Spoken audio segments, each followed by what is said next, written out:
سڵاوتان لێبێ ئێمە ئێستا لە شاخی گۆیژەین وەکو گروپی کۆمپانیاکانی قەیوان خزمەتکردنی ژینگەی کوردستان و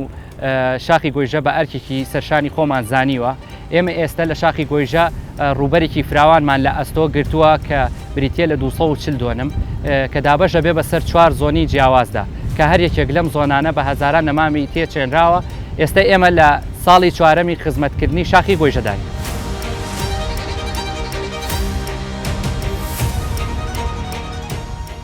خزمەتکردنەکە خۆی بینێتەوە لە ڕواندنی ئەو نەمامانەی کە ساڵی ڕابردوو وشک بوون بە هەر هۆکارێک بێت و دواتر ڕاکێشانی تۆڕی ئاودێری بۆ تەواوی ئەو 240 دۆنمە و سیانەکردنی ئەو سیاجەی کە بۆ پاراستنی ئەم بەشەی سەوزکردنی شاخی گۆیژە داماناوە و دواتر داواکارین لە لایەنە پەیوەندیدارەکان و هاوڵاتیان کە هاوکارمان بن لە پاراستنی ژینگەی شاخی گۆیژە و هاوڵاتیان بە تایبەتی هاوڵاتیانی خۆشەویست کە بە فرێنەدانی خۆڵ و خاشاک و ئاگرنەکردنەوە چکە بەڕاستی لە ڕابردووە چەند ئەزمموی جیاوازمان هەیە لەگەڵ